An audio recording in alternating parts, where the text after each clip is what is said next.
Latest updates ఎప్పటికప్పుడు పొందడానికి big TV WhatsApp channel follow అవ్వండి. లింక్ డిస్క్రిప్షన్ లో ఉంది.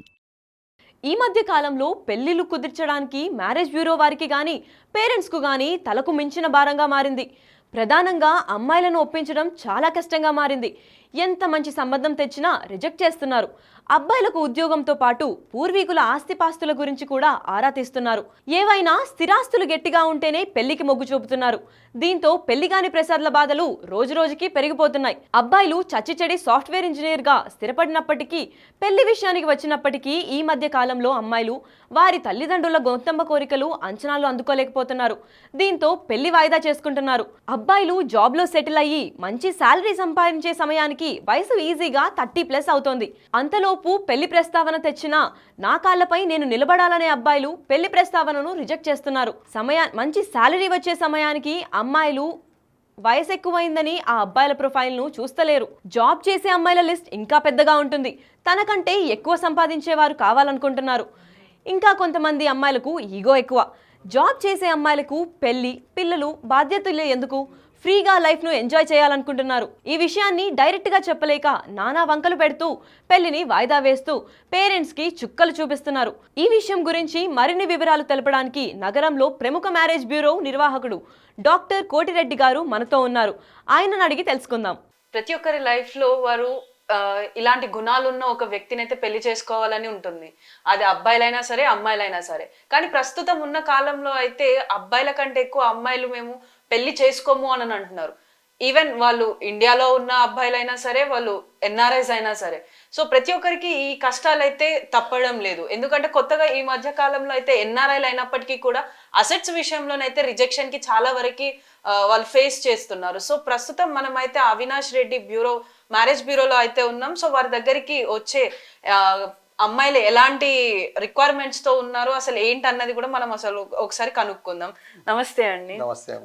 చెప్పండి, ఇప్పుడు మీరు బేసిక్ గా అయితే ఎన్ఆర్ఐస్ కి అను ఐటీ పర్సన్స్ కి ఎక్కువ వరకు అయితే మ్యాచెస్ చూస్తారని ఒక టాక్ ఉంది. సో అంటే మీ దగ్గరికి వచ్చే అమ్మాయిలైనా కానీ అబ్బాయిలైనా కానీ వారి రిక్వైర్మెంట్స్ ఏ విధంగా ఉంటున్నాయి మ్యారేజెస్ కి?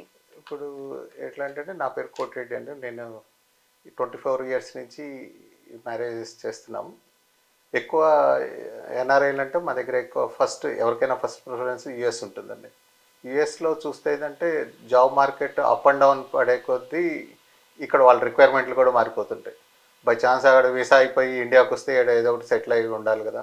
అక్కడ జాబు లేకపోతే ఇప్పుడు H1 రావడం ఒకటే కదండి, తర్వాత జాబ్ కూడా కౌంట్ అవుతుంది. లాటరీలో వచ్చి మళ్ళీ ఇక్కడికి వచ్చి స్టాంపింగ్ అవ్వాలి. ఇవి స్టాంపింగ్ అవుద్దో లేదా అనేది భయం. బై ఛాన్స్ ఇండియాకి వచ్చి సెటిల్ అయిపోతే వాళ్ళకి ఇక్కడ ఒక సెక్యూర్డ్గా ఉండాలి అనేది అంట్లో ఉంటుందండి. ఇంకోటి ఏంటంటే అక్కడ ఒక రేంజ్లో వాళ్ళకి అంటే కంపారిటివ్లీ ఇండియన్ కరెన్సీతో చూస్తే అక్కడ ఎక్కువ డబ్బులు వస్తుంటాయి. ఇక్కడికి వచ్చి చూసేటప్పుడు అక్కడ చూసేటప్పుడు వాళ్ళకంటే ఎక్కువ ఉండాలి అనేది ఒక ఒపీనియన్ అండి. అందుకోసం వాళ్ళు చూస్ చేసుకున్నప్పుడు ఇప్పుడు అబ్బాయిలైనా అమ్మాయిలైనా ఎంఎస్కి సేమ్ ఈక్వల్గా వెళ్తారు. వాళ్ళు ఓపీటీలోకి వచ్చేటప్పటికి లేకపోతే H1 పిక్ అయ్యేప్పుడు సేమ్ శాలరీ ఉంటుంది. బట్ అమ్మాయి విషయంలో వచ్చేటప్పుడు అబ్బాయిని చూస్ చేసేటప్పుడు తనకంటే 2 times 3 times ఉండాలి. లేకపోతే ఈ అమ్మాయికి ఓపీటీ ఉన్న I-140 అంటే H1 తర్వాత వచ్చేది సెటిల్ అయిపోయి ఉండాలి, వీసా ఇష్యూ రాకూడదని ఉంటుంది. కొంతమంది అక్కడ అన్ని ప్రాబ్లమ్స్ ఫేస్ చేస్తూ ఉంటారు కాబట్టి ఇండియాకి వచ్చి సెటిల్ అయినప్పుడు ఇక్కడ కనీసం ఒక ఇల్లు ఉండాలి, ఒక ఇది. ఇవన్నీ చూసేటప్పుడు కొంతమందికి డిలే అవుతుందండి. ఆ డిలే ఏమవుతుందంటే వెక్స్ అయిపోయినట్టు ఇంకా ఇప్పుడు ఏం పెళ్ళి ఇంకా చూద్దాంలే. ఇంకొకటి ఎర్లీ ఏజ్లో బెస్ట్ మ్యాచెస్ వస్తాయండి. నా అనుభవం ప్రకారం ఆ ఎర్లీ మ్యాచెస్ని రిజెక్ట్ చేసేటప్పుడు కంపారిజన్ చేసుకుంటారు. నాకు ఇదే మ్యాచ్ ఇట్లాంటి మ్యాచ్ అయితే 5 years బ్యాకే వచ్చేది కదా, ఇప్పుడు ఇంతకంటే బెటర్ చూడాలి, ఇప్పుడు నా శాలరీ పెరిగింది. సపోజ్ 5 years బ్యాక్ ఈ పాపకి ఒక 1 lakh వచ్చింది అనుకోండి, అప్పుడు 1 lakh అబోవ్ వాళ్ళని చూసుంటారు. ఇప్పుడు తనకే 1 lakh వచ్చేటప్పటికి 2 lakhs 3 lakhs మంత్లీ ప్యాకేజ్ ఉండే వాళ్ళని చూస్తారు. అట్లా ఎంతమంది ఉంటారండి? ఉండరు కదా ఇప్పుడున్న జాబ్ మార్కెట్. ఈ ప్రాబ్లం వల్ల మళ్ళీ పేరెంట్స్ చూస్తే వాళ్ళ హారోస్కోప్ చూడాలి, మా ఊరోళ్ళు ఉండాలి, ఇది ఇదని. ఈ కొంత పేరెంట్స్ కూడా తప్పు ఉందండి. వాళ్ళు అన్నీ కూడా పిల్లల దాకా చేర్చరు. వీళ్ళు ఫిల్టర్ చేసి వాళ్ళ దాకా వెళ్ళేటప్పటికి ఆ 1-2 ఉంటాయి. ఆ 1-2 వాళ్ళు వద్దంటారు. అట్లా ఇయర్స్ ఇప్పుడు ఉన్న రోజుల్లో చూస్తే మంచి రోజులు తక్కువ వస్తున్నాయి, ముహూర్తాలు ఉండే. ఈ లోపల ఈ ముహూర్తం టైం వచ్చేప్పటికి ఆ జాబ్ పోయి ఉంటుంది. అందుకోసం డిలే అవుతుందండి. సో అంటే ఇప్పుడు మనం జనరల్గా చూసుకున్నప్పటికీ కూడా అమ్మాయిలు ఏమంటారంటే ఎన్ఆర్ఐ అయినప్పటికీ కూడా వాళ్ళ సొంత ప్లేస్లో వాళ్ళకి ఇంత అసెట్స్ ఉండాలంటే కొన్ని ప్రాపర్టీస్ ఉండాలి, ఇల్లు అయినా ల్యాండ్ అయినా అని చెప్పి. సో అంటే మీ దగ్గరికి వచ్చిన వాళ్ళల్లో ఎవరైనా ఇలాంటి రిక్వైర్మెంట్స్తో వచ్చారా? జనరల్గా డబ్బులు ఊర్లో ఉండాలి అనే దాంట్లో, అంటే పొలాలు ఈ అసెట్స్ ఉండాలి అనే దాంట్లో బేసిక్గా వాళ్ళు ఎక్కువ చూస్తున్నారు. బై ఛాన్స్ అక్కడ ఏమైనా ప్రాబ్లం అయితే ఇక్కడికి వస్తే కూడా ఒక స్టేబుల్ ఉంటుందిలే అనేది. అదే బాగా అబ్బాయికి జాబ్ ఉన్నప్పుడు ఒక జాబ్ పోతే ఒక జాబ్ వస్తుందండి. జాబులు లేకుండా ఏం లేవండి యూఎస్లో. ఎక్కువైపోయి ఇప్పుడు 10 మందికి రిక్వైర్మెంట్ ఉండే జాబ్ దగ్గర వీళ్ళు 100 మెంబర్స్ ఎంఎస్ వాళ్ళ కోసం వెళ్ళినప్పుడు ఈ బేసిక్గా ఒక 100K అనుకోండి. ఈ స్టూడెంట్స్ ఏం చేస్తారంటే తక్కువకైనా వాళ్ళు జాబ్ చేస్తున్నారు. అట్లా జాబ్లు ఇది అయిపోయిందండి. ఉన్న దీనికంటే వీళ్ళు ఎక్కువ మంది వెళ్ళిపోయి ఉన్నందువల్ల ఆ ప్రాబ్లం ఫేస్ చేస్తున్నారు. సో అంటే ఇప్పుడు ఎన్ఆర్ఐ అయిన అబ్బాయి ఇక్కడ ఇండియాలో అసెట్స్ ఏం లేక, అంటే మనకి జనరల్గా కొంతమంది ఏంటిది అని అంటే అబ్రాడ్లో సెట్ అవ్వాలని చెప్పేసి వాళ్ళు ఇక్కడ ఉన్న ప్రాపర్టీస్ అన్ని అమ్మేసు లేకపోతే ఏంటో ఒక స్టేజ్లో ఉంటాడు కదా అని పేరెంట్స్ పంపిస్తూ ఉంటారు. సో అలా ఎన్ఆర్ఐ అబ్బాయి వెళ్ళిన అబ్బాయి ఇక్కడ ప్రాపర్టీస్ ఏం లేకుండా మ్యారేజ్ సంబంధాలు అనేవి రిజెక్ట్ అయిన ఛాన్సెస్ ఏమైనా ఉన్నాయా? బేసిక్ ఏంటంటే ఇప్పుడు అక్కడ ఉన్న అబ్బాయిలు కూడా ఎక్కువ మంది రిక్వైర్మెంట్ అక్కడ ఉన్న అమ్మాయిని చూస్తున్నారు. అంటే వీళ్ళని మళ్ళీ ఎంఎస్కి తీసుకెళ్ళడం, చదివించడం, ఇది అంతా చాలా వీసా, డిపెండెంట్ వీసా రావాలి, మళ్ళీ H4 వీసా రావాలి. అక్కడ ఉన్న వాళ్ళైతే వాళ్ళకి అక్కడ ఉండే ప్లస్లు మైనస్లు కల్చర్ ఇవన్నీ తెలుస్తాయి. అంటే రెడీమేడ్గా ఉంటుంది. ఆ రెడీమేడ్గా ఉన్నప్పుడు ఇమీడియట్గా ఆ అబ్బాయి చేసే కంపెనీలోనే జాయిన్ చేసుకోవచ్చునో, లేకపోతే ఆ సబ్జెక్ట్ మీద వీళ్ళకి గ్రిప్ ఉంటుందండి. ఏ స్టైల్లో ఏ ఊర్లో ఉండాలి, ఎక్కడ ఉండాలి అనేదండి వాళ్ళకి అట్లా ఈజీ అవుతుందండి. అక్కడ ఇప్పుడు 10%ఏనండి ఇండియాకు వచ్చి చేసుకొని వెళ్ళేవాళ్ళు. అంటే జనరల్గా ఇప్పుడు ఎన్ఆర్ఐ ఉన్న వాళ్ళందరూ కూడా అక్కడే మ్యారేజెస్ చేసుకోవడానికి ఎక్కువ ప్రిఫరెన్స్ ఇస్తున్నారంటారా? ఇప్పుడు ఎక్కువ ఏంటంటే వీసా ప్రాబ్లం ఉంది, జాబ్ ప్రాబ్లం ఉంది. వాళ్ళు ఒక వారం కంటే ఒక 2 వీక్స్ కంటే ఎక్కువ లీవ్ ఇవ్వరు.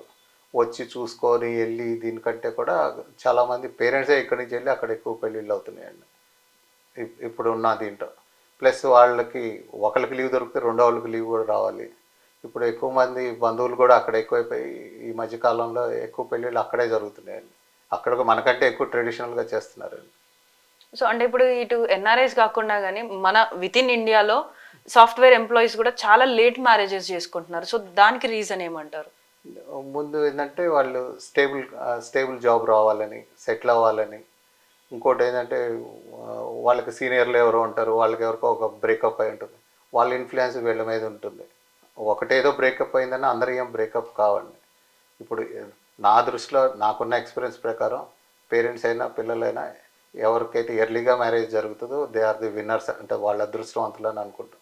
ఎందుకంటే చూసే కొద్దీ లేట్ అయ్యే కొద్దీ బయటకు చెప్పరు, కానీ లేట్గా అయ్యే మ్యారేజెస్ అని కాంప్రమైజ్డ్ మ్యారేజెస్. ఇంకా తప్పదు, ఇంక ఇది కూడా కాకపోతే అది కూడా కాకపోతే ఏమవుతుందంటే అసలు పెళ్ళే వద్దంటారు. అది ఎవరికి నష్టమవుతుంది? వాళ్ళకే నష్టమవుతుంది. అందుకని ఎర్లీగా వచ్చే మ్యారేజెస్ని ఉన్న వాటిలో కొంచెం బెటర్గా వీళ్ళకంటే కొంచెం అంటే వీళ్ళకి ఓ 50,000 వస్తుంటే పర్ మంత్ 2 lakhs కావాలి, లేకపోతే 5 lakhs కావాలి, అట్లా అనుకోకూడదు. నువ్వు వాళ్ళు స్టేబుల్గా మళ్ళీ తెచ్చుకోగలరులే, ఆ ఏజ్కి ఎంత వస్తుందో అంతే వస్తుందండి శాలరీ. తక్కువ ఏజ్లో అంటే అమ్మాయిలు వచ్చేటప్పటికి తక్కువ ఏజ్ గ్యాప్ అబ్బాయిలు కావాలనుకుంటుంది, అబ్బాయిలు వచ్చేటప్పటికి ఎక్కువ గ్యాప్ అమ్మాయిలు కావాలంటుంది. ఎప్పుడు మ్యాచ్ కావాలి. తక్కువ గ్యాప్ ఉన్న అబ్బాయికి ఈమె కంటే కొంచెమే ఎక్కువ వస్తుంది, కంటే ఎక్కువ రాదు కదా. ఎంతమందికి అందరూ టాప్ పొజిషన్స్లో ఉంటారు, ఓన్లీ 10% ఉంటారు. ఇవన్నీ చూసుకొని అల్టిమేట్గా తొందరగా పెళ్లి చేసుకోండి అయితే అని చెప్పగలను నేనైతే. అంటే సో మీ దగ్గరకు వచ్చే ఐటీ ఉమెన్స్ ఎవరైతే ఉంటారో సో వాళ్ళకి ఉన్న రిక్వైర్మెంట్స్ ఏ విధంగా ఉంటాయి? ఐటీ ఉమెన్స్ ఏంటంటే అందరూ కాలేజెస్ చూస్తారు, వాళ్ళు లుక్స్ చూస్తున్నారు, ఎక్కడ ఉంటున్నారు అంటారు. ఇంకోటి ఏంటంటే ఇప్పుడు ఇండియా వచ్చేటప్పటికి హైదరాబాద్లో అమ్మాయికి జాబ్ వస్తే బెంగళూరులో అబ్బాయి జాబ్ చేస్తున్నా అనుకోండి, తను ఏమంటుందంటే హైదరాబాద్కి మూవ్ కావాలంటుంది. ఆ అబ్బాయి మూవ్ వెళ్ళాడు, ఆ అబ్బాయి ఎక్కడికి వస్తే జాబ్ ఉండదు. సరే ఈమె అక్కడికి వెళ్తే తనకి అక్కడ జాబ్ ఉండదండి. అట్లా కూడా అందరికీ హైదరాబాద్లోనే ఉండవాలనేది ఉండదు కదండి. ప్లస్ జాబ్లు షిఫ్ట్ అవుతుంటాయి. ఇంకోటి కొన్ని కంపెనీస్లో స్టార్టప్స్లో ఉంటారు. ఆ స్టార్టప్స్ వాళ్ళు వచ్చి రాసేదేమో చాలా ఎక్కువ ప్యాకేజ్ రాస్తారు. అది మ్యాచ్ కావాలంటే వీళ్ళకి వాళ్ళకి మ్యాచ్ కావాలంటారు అట్లా. సో అంటే ఇప్పుడు ఈ ఏదైతే అసెట్స్ గురించి వస్తుంది కదా టాపిక్, సో వాళ్ళు ఉండడానికి సిటీలో ఉండడానికి ఇష్టపడుతున్నారు, కాకపోతే అసెట్స్ మాత్రం మాకు వాళ్ళ నేటివ్ ప్లేస్లోనే కావాలి అని అంటున్నారు. మరి ఇది ఎక్కడి క్యాలిక్యులేషన్ అంటారు? అది ఏమవుతుందంటే ఊర్లో వాళ్ళకి ఆస్తులంతా అమ్ముకొని వెళ్ళిపోయారు అనేది, అంటే అది యాక్చువల్గా అమ్మాయిల రిక్వైర్మెంట్ కాదు, పేరెంట్స్ది. వాళ్ళు ఏ ఊరు వాళ్ళు, వాళ్ళకి ఆడ ఎంత ఉంది, ఏం చేస్తున్నారు అనేది. నా దృష్టిలో అయితే దానికంటే కూడా వాళ్ళు ఎక్కడున్నారో అక్కడ సొంత ఇల్లు ఉందా, అక్కడికి ఆడ స్టేబుల్ కావాలి, కానీ ఆడుండే వీళ్ళకి అంత ఉపయోగపడవని. వాళ్ళు డే టు డేలో వాళ్ళకి మనకున్న ఆస్తులైనా ఎంత ఉపయోగపడతాయి అనేది దాంట్లో చూసుకుంటే ఎక్కువ వీళ్ళు హ్యాపీగా ఉంటారు. ఇంకోటి అందరూ సిటీస్లోనే ఉండడానికి ఇష్టపడుతున్నారు. ఇంకొకటి ఈ మధ్య అంతా వర్క్ ఫ్రమ్ హోమ్ వచ్చిందండి. జాబ్ ఏమో ఇక్కడ ఉంటుంది, ఆ అబ్బాయి విలేజ్లోనో చిన్న టౌన్లో ఉంటారు. ఆ అబ్బాయి ఈ అమ్మాయి అక్కడికి పోయి ఉండేదానికి ఇష్టపడదు. ఆ అబ్బాయి అంటే ఎట్లా వర్క్ ఫ్రమ్ హోమ్లే మన ఊర్లో ఉందాంలే అనుకుంటారు. వీళ్ళు అట్లా వెళ్ళడానికి ఇష్టపడరు, అందరూ సిటీలో ఉండే జాబ్ చేయాలనేది ఉంటుందండి అట్లా. ప్లస్ ఇంకోటి ఆ వర్క్ ఫ్రమ్ హోమ్లో మాకు అర్థం కావడం లేదండి. అంటే ఇంట్లో ఉంటున్నాడు, అది ట్రైనింగ్ తీసుకుంటున్నాడా, జాబ్ చేస్తున్నాడా. ఇప్పుడు ఇక్కడ ఒక కంపెనీలో పనిచేస్తున్నాడంటే వీళ్ళు పోయి ఎంక్వైరీ చేసుకుంటారు. వాళ్ళు ఏదో ఐడియాలు చూపిస్తే అది నిజమా కాదని మళ్ళీ మమ్మల్ని వచ్చి అడుగుతుంటారు. మేము మళ్ళీ ఇంకెవరికైనా రిఫర్ చేసి చేయాల్సి వస్తుంది. ఇట్లా ఎక్కువ డీటెయిల్స్ చూస్తారని ఎక్కువ మంది వస్తుంటారండి మా దగ్గర. సో అంటే ఇప్పుడు ఈ అసెట్స్ ఇష్యూ కానీ లేకపోతే ఇప్పుడు ఈ ప్రాపర్టీస్ ఇష్యూ ఇది ఏదైతే ఉందో దీని వల్లనే ఎక్కువ శాతం వరకు మ్యాచెస్ అనేవి రిజెక్ట్ అవుతున్నాయని అంటారా? అవునండి. ఇప్పుడు జాబు కంటే కూడా కొంతమంది అసెట్స్ చూస్తారు, కొంతమంది టాలెంటెడ్, అంటే వాళ్ళకున్న బేసిక్ ఐడియాని బట్టి. ఇప్పుడు ఎంత డబ్బులున్నా ఈ ఊరిక కరిగిపోతాయి అనే దాంట్లో కొంతమంది వాళ్ళు టాలెంటెడ్, వాళ్ళకి ఎంత ఎఫిషియెంట్గా ఉంటారు, వాళ్ళకి ఈ జాబ్ పైన ఇంకో జాబ్ రాగలదా అనేది కొంతమందికి ఉంటుంది. కొంతమందికి ఓన్లీ ఆస్తులు ఉంటుంది. బేసిక్గా ఇది కూడా చూస్తున్నారండి, వాళ్ళు వచ్చే ఆదాయమే చెప్తారు కానీ మంత్లీ 2 lakhs రెంట్ వస్తుంది అంటే కానీ దానికి ఎంత ఇన్స్టాల్మెంట్ అనేది వీళ్ళు చూసుకోరు. అక్కడ కూడా చాలామందికి ఇబ్బంది జరుగుతుంది. సో అంటే ఇప్పుడు మీరు మీ దగ్గరికి ఎవరైతే ఇప్పుడు పెళ్లి చేసుకోవడానికి రాబోతున్నారో అంటే పెళ్లి చేసుకోవాలని అనుకుంటున్నారో వాళ్ళకి మీరు ఇచ్చే అడ్వైస్ ఏంటి? నాకున్న పర్సనల్ ఎక్స్పీరియన్స్ ప్రకారం అయితే నేను ఎవరికైనా చెప్పేది, నా అడ్వైజ్ అయితే ఎర్లీగా పెళ్లి చేసుకోండి, ఎర్లీగా సెటిల్ అవ్వండి, ఎర్లీగా ఎంజాయ్ బాగా అంటే ఎంజాయ్ చేస్తారు, ఏమంటారు కెరీర్కి లేకపోతే స్టడీస్ మీద ఫోకస్ చేస్తే ఎర్లీగా సెటిల్ అవుతారు. దేన్నైనా ఒక ఇప్పుడు ఎట్లా అంటే ఒక ఇంజనీరింగ్ చదవడానికి 10th నుంచే స్టార్ట్ చేసి ఈ కాలేజీలో జాయిన్ అవ్వాలి, ఇక్కడ ఉండాలి, ఒక 5-6 years మినిమం ప్లానింగ్ ఉంటుంది. వీళ్ళు వేస్ట్ చేసుకొని ఒక ఏజ్ కొంచెం ఎక్కువ ఏజ్ ఎంత వచ్చినాక వితిన్ 1 monthలోనే అయిపోవాలండి, మేము తొందరగా చేయాలంటే అది కరెక్ట్ కాదండి. పెళ్ళికి కూడా ముందు నుంచే ప్లాన్ చేసుకొని వాళ్ళు ఒక ఈ ఏజ్కి అయితే ఇట్లా అవుతుంది పెళ్ళి అవుతుంది, ఈ ఏజ్కి అయితే పిల్లలు పుడతారు ఇట్లా అనేది మెడికల్గా ఏం చెప్తారు. మనకంటే 1 year 2 years సీనియర్ని అడగకూడదండి వాళ్ళ ఎక్స్పీరియన్స్లో. పెళ్ళి డిలే అయినందువల్ల ఏమవుతుంది, మినిమం 5-6 years పెద్దవాళ్ళని అడిగితే చెప్తారు వాళ్ళు పడే బాధలు ఇవన్నీ. అందుకని ఎర్లీగానే పెళ్లి చేసుకోండి అనే చెప్తామండి. ప్లస్ గ్రాండ్ పేరెంట్స్ ఉంటారు, వాళ్ళ విష్ కూడా అదే ఉంటుంది, వాళ్ళకి హెల్త్ ఇష్యూ ఉండొచ్చు. అప్పుడు ఏంటంటే వాళ్ళకి మనవాళ్ళకో మనవరాళ్ళకో పెళ్లి చూద్దామని ఉంటుంది. బట్ వీళ్ళు ఏమవుతుంది వద్దు వద్దు వద్దు అంటే డిలే అవుతుంది. డిలే అయిన వాళ్ళందరికీ ఇప్పుడు మా దగ్గర చూస్తుంటామండి, ఎంతమంది వాళ్ళని రిజెక్ట్ చేస్తే ముందు వీళ్ళు రిజెక్ట్ చేసే స్టేజ్ నుంచి రిజెక్ట్ చేయించుకునే స్టేజ్ అయినాకనే పెళ్ళి అవుతున్నాయి. ఇంకా తప్పదురా బాబు అని చేసుకుంటున్నారు చాలామంది. అది బయటికి చెప్పరు కానీ అంటే మేము ఇంటర్నల్గా మాకు అర్థమవుతుంది. అదే తర్వాత చూసినాక అయ్యో అడ్జస్ట్ కాదు, ఇట్లా అనుకోలేదు ఇట్లా అయింది అనేది. దానికంటే ముందు నుంచే చదువుకునేటప్పటి నుంచి దానికి ఎర్లీగా చేసుకుంటే హ్యాపీగా ఉంటారనేది మా ఫీలింగ్, నా పర్సనల్ ఫీలింగ్. థ్యాంక్ యూ అండి. సో చూస్తున్నారు కదా కోటి గారు చెప్పింది. సో ఏదేమైనప్పటికీ కూడా ఏదైనా చేసుకోవాల్సిన వయసులోనే చేసుకోవాలి. అంటే మనం ముందుగానే చేసుకుంటే మనకి ఏంటంటే తర్వాత మనం రిజెక్షన్స్ అనేవి ఫేస్ చేయకుండా ఉంటుంది.